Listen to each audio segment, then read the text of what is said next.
उनके लिए प्यार नहीं है तो नफरत भी नहीं है, बस 50-50 वाला एवरेज। हाँ ठीक है, एवरेज है ना। हाँ। अच्छा, इंडस्ट्री में रितेश पांडे जी किसको कॉम्पिटिटर मानते हैं, या फिर रितेश पांडे जी को क्या लगता है कि हाँ मैं इनसे कंपटीशन कर? देखिए क्या रितेश पांडे जी ने नोटिस किया, कौन सही कौन गलत? पवन भैया कहते हैं कि मेरा खेसारी कॉम्पिटिटर नहीं है, वो मेरा छोटा भाई है, भगवान करे और आगे जाए, मुझसे भी आगे जाए, लेकिन इतनी अच्छी सोच है। लेकिन खेसारी जी वही बोलते हैं कि मेरा भी कंपटीशन उनसे नहीं है, क्योंकि उनको गायकी के सिवा और आता ही क्या है, बस लॉस। देखिए पवन भैया का बड़प्पन है, पवन भैया का बड़प्पन है। हम भी जब पहली बार मुंबई गए थे तो पवन भैया ही हमको बुला के बोले थे कि बाबू कोई दिक्कत होगा मुंबई में तो तुम बताना हमको। तो ये बड़प्पन होता है, और जो उन्होंने बोला वो उनका भी बड़प्पन है, इस बात में भी बड़प्पन है कि वो हमारे छोटे भाई हैं, उनसे हमारा कोई कंपटीशन नहीं है। और देखिए पवन भैया को कितने लोग चाहते हैं, ये किसी से कुछ छुपा नहीं है। अब दर्शकों का हुजूम जहाँ लगता है इसलिए आप भी बीच में कभी कभी लाया जाते थे पहले नहीं देखिए, जहाँ पे मुझे थोड़ा गलत लगता है उसमें बचपना भी था। जिस प्रकार से उम्र बढ़ती है लोगों की सोच में गंभीरता, धैर्य आ जाता है। चलिए, सबको नमस्कार, मैं आपका भाई शुभम और मेरे चैनल में आपका बहुत बहुत स्वागत है, वेलकम है। इस समय हम लोग नवाबों के शहर लखनऊ में हैं, और लोग कहते भी हैं कि मुस्कुराइए आप लखनऊ में, और एक बहुत ही मुस्कुराता हुआ चेहरा हमारे साथ बैठा हुआ है, भोजपुरी के rock star superstar Ritesh Pandey भैया। सबसे पहले तो आपका स्वागत है, कैसे हैं भैया? बहुत बहुत धन्यवाद। आप बढ़िया? बताइए। मैं भी बढ़िया, मैं भी अच्छा हूँ। इवेंट में पूरा धूम मचाया हमने, इवेंट बहुत अच्छे से इवेंट ऑर्गेनाइज किया गया था, मज़ा आया। इवेंट के बाद हम लोग थोड़ा सा रूम में बैठे हैं तो सोचे कि कुछ बातचीत भी हो जाए। गाना आया है, बहुत बड़ा गाना आया है, कमरिए केस, सूर्या प्रोडक्शन हाउस से, इस चैनल से गाना है। क्या कहेंगे, कैसा इवेंट रहा, क्या कुछ इवेंट बहुत अच्छा रहा, और जिन्होंने भी गाना बनाया है ये प्रियांशु सिंह जी म्यूजिक डायरेक्टर हैं, और सूरज ने गाना लिखा है। और इस गाने में आर्यन जी का बहुत बड़ा, उन्हीं का गाना ही है, बहुत बड़ा योगदान छोटन का और बड़े भैया पंकज भैया का है। तो सबके सहयोग से, और अब शूटिंगवा दिल्ली के लिए है प्रियांशु ना, प्रिंस प्रियदर्शी जी, हाँ, उन्होंने भी बहुत अच्छा वीडियो किया है। तो सबका बहुत बहुत धन्यवाद। 3 कैमरे लगे थे, बड़ा सा सेट था, बहुत सारा कोरस था, बीच में Ritesh Pandey ji rock star rock कर रहे थे, कुछ माहौल सा बन गया था वहाँ पे दिल्ली में। वो एक्सपीरियंस क्या कहेंगे? माहौल का एक्सपीरियंस तो कहिए कि इतना मज़ा आया ये शूटिंग करके, इतना मज़ा आया। थोड़ा सा बाधा भी आई इसके शूटिंग में। हम लोग गए सेट पे और अब बारिश होने लगा, और कम से कम 3-3.5 घंटा हम लोग बैठे रह गए, फिर 1-2 घंटा पानी सूखने में ग्राउंड का लगा। लेकिन फिर जब माहौल बना ना गुरु, तो गर्दा हो गया। कहीं ना कहीं बारिश गुड सिग्नल भी होता है। बिल्कुल बिल्कुल, हम लोग के काम कर रहे थे, बारिश हो जाए तो पूर्वजों ने कहा है कि अगर कोई शुभ काम आप करने जा रहे हैं और बारिश हो रहा है तो ये शुभ माना जाता है। अच्छा, एक सवाल, मैक्सिमम सवाल लोग पूछते हैं, मैं कमेंट सेक्शन में हालांकि चेक करता रहता हूँ, मैं सोशल मीडिया पे हूँ तो मेरा काम है, चेक करता हूँ कमेंट सेक्शन, बहुत सारी चीज़ें, चाहे आपके पोस्ट पे भी चेक करता हूँ। लोग कह रहे हैं कि रितेश पांडे ओझल से हो गए थे, गायब से हो गए थे, कहाँ थे? असल में ना मेरा एक्सीडेंट हो गया था। एक फिल्म थी भ्रष्टाचार, जो अभी पोस्ट प्रोडक्शन में गई है, बहुत जल्द आएगी भी आप लोग के बीच में। उसकी शूटिंग हम कर रहे थे चुनार में, चुनार का पहाड़ी में, और वहाँ स्टंट करते समय ना मेरा पैर का लिगामेंट और ACL वो दोनों चला गया, तो इस पैर का सर्जरी करना पड़ा। यही मेदांता लखनऊ में हम लोगों ने सर्जरी कराया, और लगभग 6 महीने मैंने मतलब कंटिन्यू डॉक्टर ने बेड रेस्ट कहा, और उसके बाद धीरे धीरे लोगों के प्यार और ईश्वर की कृपा की वजह से आज बैठे हैं। अभी भी डॉक्टर ने कहा है कि जो भी आप काम करें थोड़ा एहतियात बरत के करें, लगभग 2 से 3 महीना अभी और 100% सही होने में इसको लगेंगे।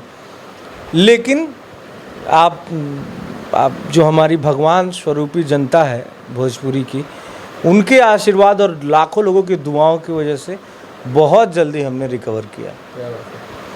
उस तरीके का रॉक फिर से कब दिखेगा रितेश पांडे? देखिए, आज तो दिख ही रहा है और आगे भी दिखेगा। आगे तो बहुत अच्छे गाने हम लोगों ने प्लान कर रखे हैं, और बहुत अच्छे तरीके से उसको बनाया जाएगा, शूट किया जाएगा और रिलीज किया जाएगा। अच्छा, जहाँ सपोर्टर है वहाँ पे हेटर्स भी होते हैं, बिल्कुल होते हैं। हेटर्स होते हैं। अगर 100 लोग हैं उसमें 90 लोग आपका सपोर्ट करें तो 10 लोग ऐसे हैं जो टांग खींचने का काम करते हैं। वैसे ही लोगों का बयान आता है कुछ सोशल मीडिया पर कि बे रितेश पांडे अब इनकर मार्केट खत्म बाकी अब इनकर मार्केट थोड़ी बा अब खत्म हो गए गायब हो गए, ऐसा ऐसा भी लोग बयान करते हैं। कहने वाले को क्या कह सकते हैं वो, लेकिन मैं कह रहा हूँ कि जब मैं कुछ नहीं था, जब हमारे पास कुछ नहीं था तो हमने इतना अचीव किया। आज तो ईश्वर की कृपा से, माँ की कृपा से, आप लोगों के आशीर्वाद की वजह से बहुत कुछ है, तो मैं कितना अचीव कर सकता हूँ। तो हिम्मत होना चाहिए। हाँ, मेरा थोड़ा समय ख़राब था, मैंने शारीरिक रूप से जो आदमी 6 महीना लेटा है बेड पे वो क्या कर सकता है। तो उसका अगर कोई मजाक उड़ा रहा है, उसका कोई कह रहा है, तो उसकी मानसिकता है, उसके लिए क्या कह सकते उन लोगों के लिए रितेश पांडे जी के दिल में कैसी जगह है? उनके लिए प्यार नहीं है तो नफरत भी नहीं है, बस 50-50 वाला एवरेज। हाँ ठीक है, एवरेज है ना? हाँ। अच्छा रितेश पांडे जी, एक सवाल, मैं इसको विवादित सवाल नहीं मानता, आप उम्मीद करेंगे आप भी नहीं मानेंगे। एक कंपटीशन का दौर बहुत चल रहा है इंडस्ट्री में। रितेश पांडे जी किसको कॉम्पिटिटर मानते हैं, या फिर रितेश पांडे जी को क्या लगता है कि हाँ मैं इनसे कंपटीशन कर? देखिए, हम शुरू से ही हमने किसी से अपना कंपटीशन किया ही नहीं, क्योंकि मैं बहुत छोटा सा आदमी हूँ, छोटा सा आर्टिस्ट हूँ। हमने किसी से कंपटीशन नहीं किया। जो भी है, मैं जब इंडस्ट्री में आया तो सारे लोग हमसे सीनियर थे, जैसे पवन भैया, खेसारी जी, कल्लू जी भी हमसे, सिंगिंग इंडस्ट्री में कल्लू जी भी हमसे सीनियर हैं, अंकुश राजा जी भी हमसे सीनियर हैं सिंगिंग इंडस्ट्री में। वो लोग का एल्बम वगैरह आ चुका था। मैं उस समय क्लासिकल म्यूजिक सीखता था, लेकिन एल्बम की इंडस्ट्री में अंकुश राजा जी भी हमसे सीनियर हैं। तो हम तो आए बाद में, तो हमने सबसे सीखा और सबका धन्यवाद किया, और किसी से कोई कंपटीशन नहीं किया। किसी से कोई कंपटीशन नहीं किया। अच्छा, जो जूनियर कलाकार है, किसी कंपटीशन ना करने की वजह से ईश्वर भी देखता है ना, ईश्वर भी देखता है। मैंने किसी से कंपटीशन नहीं किया, तो आज हेलो कौन 1 बिलियन होने वाला है। सबसे बड़ा गाना की लिस्ट में हेलो कौन का नाम जुड़ चुका है। जो पवन भैया से जूनियर हैं या खेसारी भैया से जूनियर हैं, उन सिंगरों का ये भी कहना है कि इन दोनों के विवाद के चक्कर में हम लोगों का गाना दब जाता है, फ्लॉप हो जाता है, क्योंकि यूट्यूब खोलो तो सिर्फ पवन खेसारी। इसमें क्या कहना चाहिए? ऐसा पॉडकास्ट देखा? हाँ, पॉडकास्ट मैंने थोड़ा क्लिप देखा, छोटा क्लिप देखा, और ऐसी कोई बात नहीं है। हाँ देखिए, फ़र्क तो पड़ता है। अगर देखिए दम है, गाना अच्छा है, तो वो चलेगा ही। आप आज तो देखिए सोशल मीडिया का ज़माना है।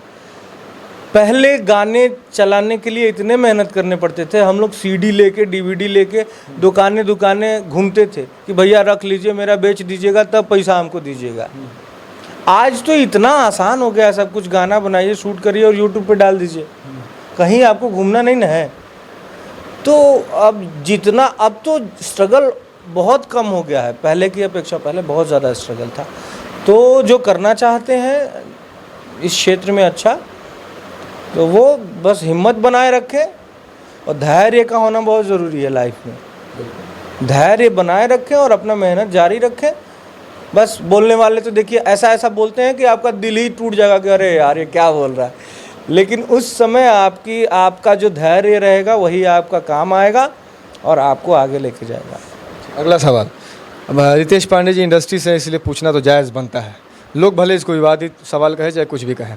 पॉडकास्ट आपने देखा, दोनों का पॉडकास्ट देखा, पवन भैया का छोटा क्लिप देखा मैं। हाँ, क्या रितेश पांडे जी ने नोटिस किया, कौन सही कौन गलत? पवन भैया कहते हैं कि मेरा खेसारी कॉम्पिटिटर नहीं है, वो मेरा छोटा भाई है, भगवान करे और आगे जाए, मुझसे भी आगे जाए। लेकिन इतनी अच्छी सोच है। लेकिन खेसारी जी वहीं बोलते हैं कि मेरा भी कॉम्पिटिशन उनसे नहीं है, क्योंकि उनको गायकी के सिवा और आता ही क्या है। बस ये उन्होंने बोला। आपने क्या नोटिस किया, कौन सही कौन गलत? इससे हमारे इंडस्ट्री में लॉस। देखिए, पवन भैया का बड़प्पन है। हम भी जब पहली बार मुंबई गए थे तो पवन भैया ही हमको बुला के बोले थे कि बाबू कोई दिक्कत होगा मुंबई में तो तुम बताना हमको।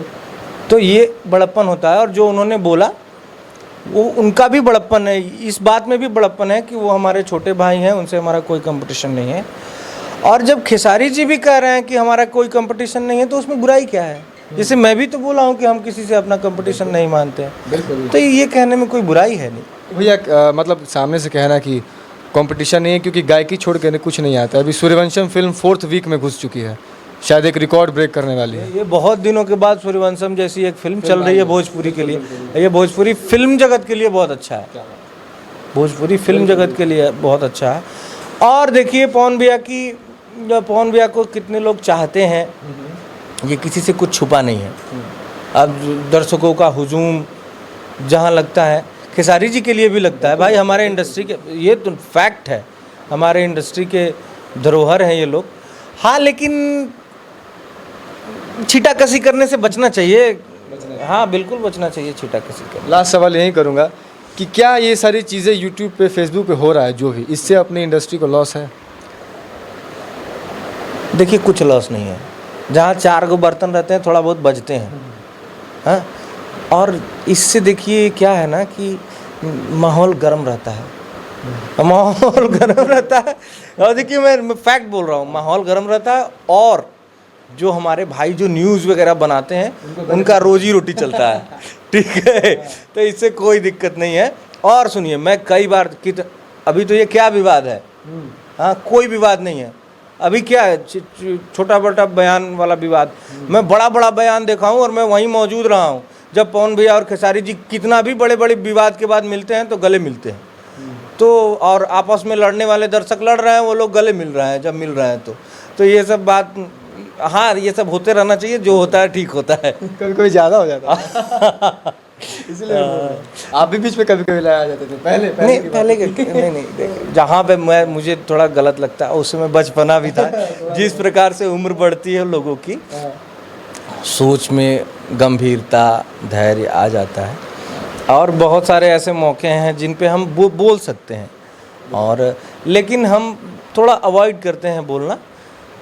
अब बहुत चीज़ें बुरी भी लगती हैं। कुछ लोग ये कह रहे हैं कि अब गवैया, अरे तो गवैया नहीं, ये पूरी इंडस्ट्री कोलैप्स कर चुकी थी, फिल्म इंडस्ट्री। बिल्कुल। बड़े भैया मनोज तिवारी जी वो गवैया ही थे जो आके इंडस्ट्री को फिर से खड़ा किए, पौधा बनाए और आज विशाल वृक्ष है। तो गवैया ऐसा क्या। चलिए लास्ट में जाते जाते गाना हो जाए आज वाला, थोड़ा सा मज़ा आ जाएगा। कमरिया पर केस नाम है गाने का, और आप सब लोग सुनिए, एकदम मज़ा आ जाएगा, हमारा दावा है। आपका टाइम व्यर्थ नहीं जाएगा, आप सुनिए कमरिया पे केस। सूर्या प्रोडक्शन के यूट्यूब चैनल पे है ये, और भाई हमारे आर्यन जी इसके प्रोड्यूसर हैं, बहुत मेहनती हमारे भाई हैं। मैं उस भाई को बहुत प्यार करता हूँ, हमारा प्यारा भाई प्रियांशु, जो अरे लव यार प्रियांशु, अगर देखना आप इसको वीडियो को तो भाई मेरे लव यू। बहुत अच्छा गाना, और प्रियांशु ने और भी बहुत अच्छे हम लोगों ने पटना गए थे तो बनाए हैं, बहुत जल्द आप लोगों के बीच में है। कि जब जब नाचेलू गोली चलिए जाला, जब जब नाचेलू गोली चलिए जाला, रंगदारन में मची खला बलिए जाला, कमर तोहार एक नंबर के जान, कतना के मर्डर क के आइल बा, तो इहे कमरिया पर किस कतना लिखाइल बा। क्या बात है। असल में ये लाइन शिल्पी राज जी का है, लेकिन मैंने गा दिया आप लोगों के लिए। आप लोग सुनिए, कमरिया पे केस गाने का नाम है, और खूब ज़्यादा प्यार दुलार आशीर्वाद दीजिए। खूब सुनिए, खूब सारे रील्स बनाइए, और रितेश भैया को टैग करिए, ये भी ज़रूर देखेंगे। मैं टैग, आप हमें रील बनाइए, टैग करिए, और मैं उसको स्टोरी पे शेयर करूँगा। क्या बात है। चलिए फटाफट जाइए, रील्स बनाने में जुट जाइए।